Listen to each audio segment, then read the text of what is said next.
Un informe de la Secretaría de Trabajo de Estados Unidos revela que miles de niños en nuestro país son obligados a laborar en actividades agrícolas, producción de piedrín y pirotecnia, aprendiendo estos oficios antes de poder leer y escribir.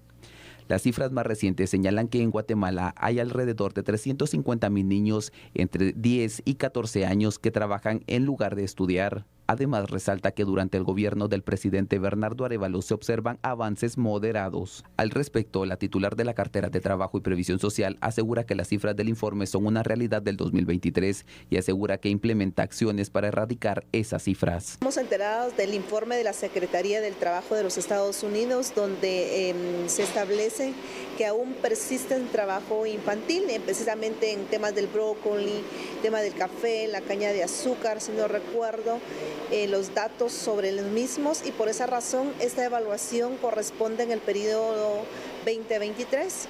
Ya como Ministerio de Trabajo, una de las apuestas o ejes transversal de nuestro trabajo es precisamente trabajar con la erradicación del trabajo infantil, que por esa razón una de las acciones es la activación de las CAIPETIS a nivel departamentales, donde se pueda abordar, trabajar sobre ese tema.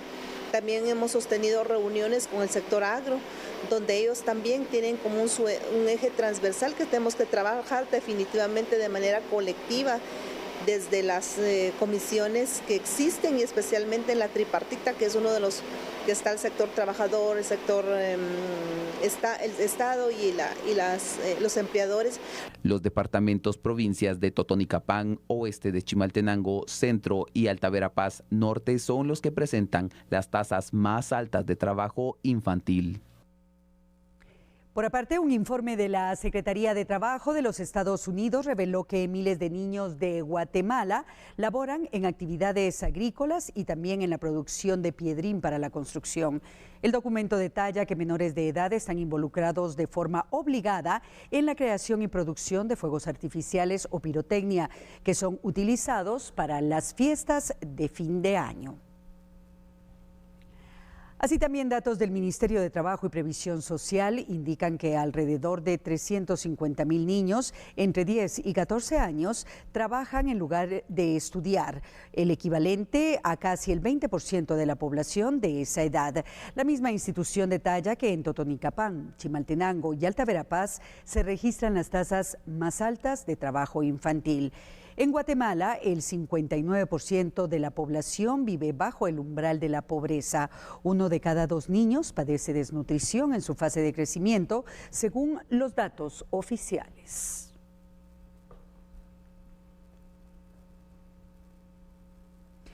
Y bueno, para hablar de este tema y para abordar esta problemática de país, conversaremos con mi colega y amigo Fernando Prera sobre este informe que emite los Estados Unidos de Norteamérica y este llamado de atención a nuestro país, Fernando, de un tema que nos preocupa a todos los guatemaltecos y que es una realidad que vivimos, y no solo en el interior de la República, sino que en la misma ciudad. Vemos a niños trabajando en las esquinas que muchas veces son forzados, incluso víctimas de estructuras de trata de personas en donde son obligados a mendigar, pero en las orillas de las carreteras vemos a niños picando piedra, en lugares aledaños a la ciudad capital trabajando la pólvora, que incluso expone la vida de estos pequeños. Los niños tienen derechos que son fundamentales para su desarrollo y un buen vivir a futuro, Fernando. Cuando entramos en temas álgidos de nuestra Guatemala, el trabajo infantil definitivamente es uno de ellos, Cori.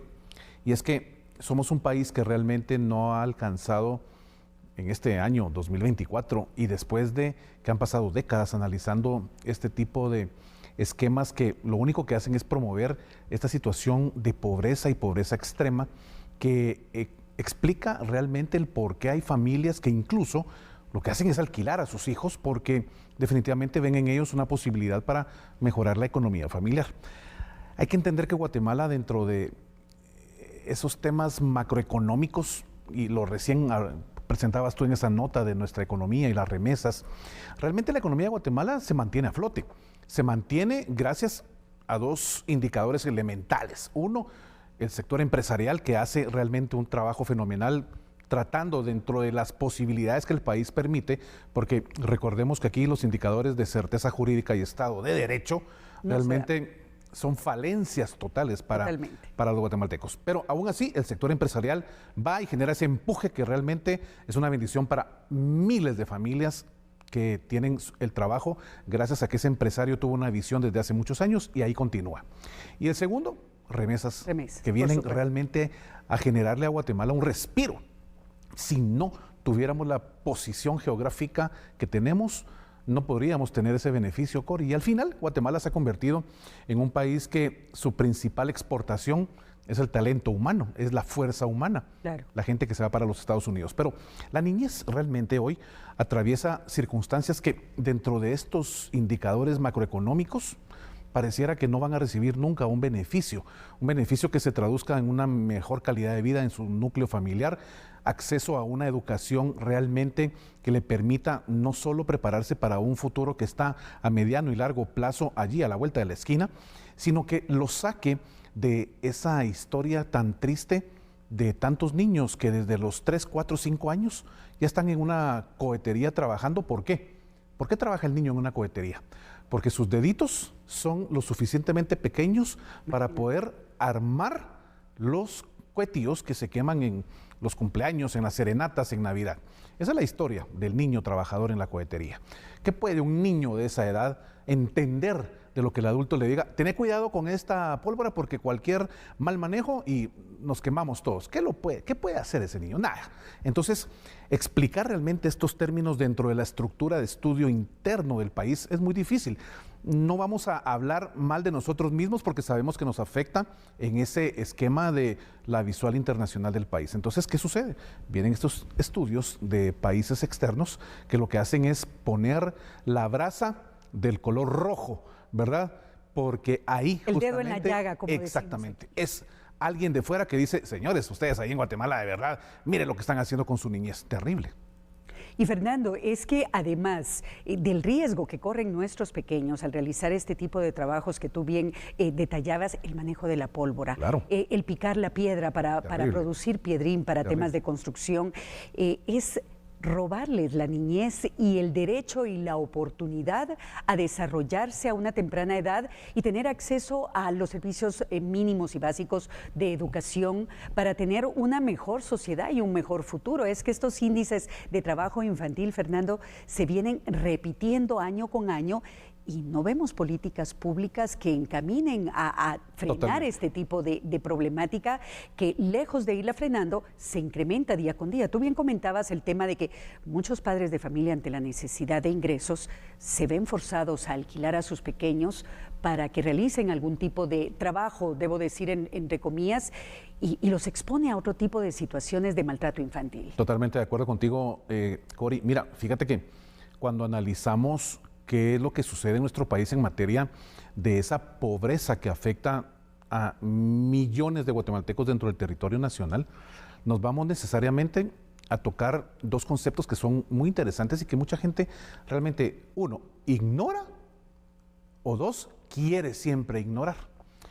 Y estos son la economía de subsistencia y la economía de infrasubsistencia. Economía de subsistencia, las personas que subsisten diariamente con menos de $2, hasta $2. Y la de infrasubsistencia, esas familias que son, Corina, millones en Guatemala, que sobreviven con menos de $1.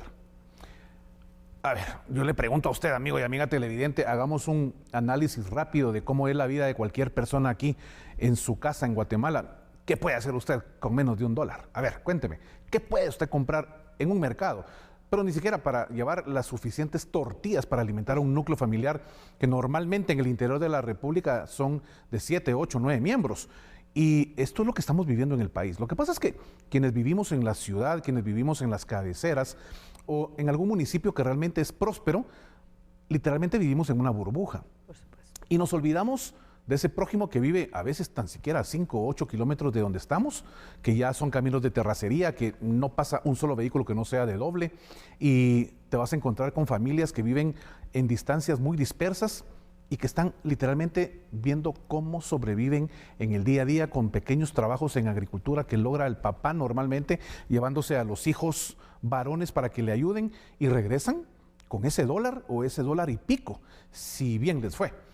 Y Fernando, tú comentas algo sumamente importante y muchas veces las familias se ven obligadas a realizar trabajos en donde tienen que llevar a sus hijos. Claro, total. Que no siempre los hijos están trabajando, pero ¿con quién los dejas? Así es. No tienes con quién dejar a los pequeños en casa y se ven obligados a no asistir a una escuela a estudiar, sino a acompañar a los padres a realizar el trabajo que ellos tienen que hacer para sobrevivir. Ahora, Fernando, desde el punto de vista de políticas públicas, ¿qué se puede hacer para empezar a erradicar este flagelo en el país? Porque estamos conscientes que los temas de pobreza y pobreza extrema en Guatemala siguen dándose, pero los pequeños son las personas más vulnerables para someterlas a trabajos desde tan temprana edad y limitarles el desarrollo y el crecimiento a nivel personal. Mira, ¿qué se tiene que hacer?